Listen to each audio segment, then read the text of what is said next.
Welcome back to the market recap for week 7 of term 3. This week's market mover has been AMC Entertainment. AMC conducts business in the theatre entertainment industry through its subsidiaries. It is currently the largest cinema chain in the world. However, the company suffered throughout the pandemic. It has lost 76% of its value in the past year. However, this week, it added $134 million to its market capital.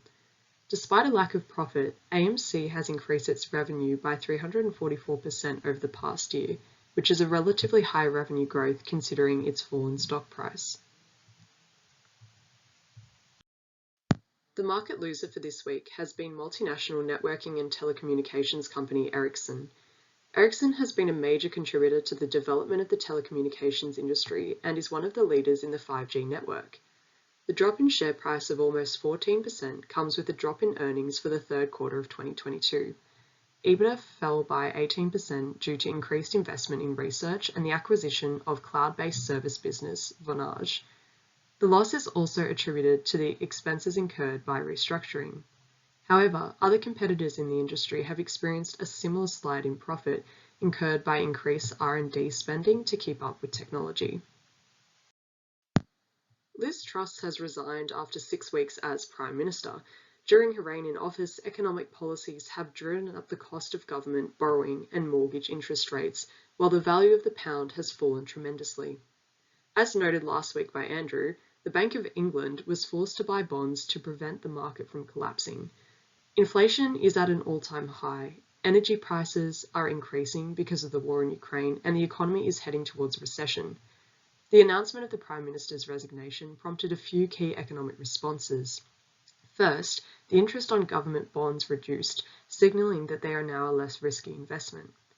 Second, the FTSE 100 index rose by 0.3%. And third, the pound increased in value to 1.13 USD. However, the response in US markets was the opposite. The S&P 500 lost 0.8% and the interest rate rose. Australia's quarantine inspection laws have caught up with importers. The Australian Department of Agriculture, Fisheries and Forestry inspects the produce for pests, diseases, weeds and the like. While much of this process was originally outsourced to inspectors overseas, the former government domesticised that role with a view to improve efficiency of our system. The strict regulations coupled with port staff shortages have resulted in lengthy delays of 3 to 5 day waits, which has caused the rotting of produce. This has resulted in a loss of income and loss of reputation for our importers. Farmers are equally wary of importing foot and mouth disease, which could cost the industry a whopping $80 billion. While the regulations are hurting the industries, farmers do understand their necessity and hope for increased funding for biosecurity in the upcoming budget. The APA Group is to acquire Basslink.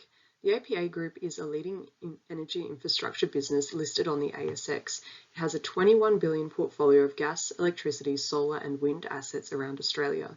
On the 20th of October, APA Group completed its acquisition of Basslink and its subsidiary in a $773 million deal. The deal involves APA acquiring a 370-kilometre cable from Victoria to Tasmania from the receivers. APA Group intends to convert it into a regulated asset. Chairman of the APA stated that the federal government's plan for a Marinus project, a second power cable from Victoria to Tasmania, would not hurt the Basslink acquisition, despite being 80% funded by the Albanese government, as there is ambiguity surrounding the building contract, the operators and regulatory arrangements. Plus, there is also potential for APA to partner with the government on the project. The acquisition represents a contribution to the clean energy transition. That brings us to the end of this week's market recap of the facts, figures and headlines of the news. I hope you've enjoyed your flexibility week and I'll see you all next time.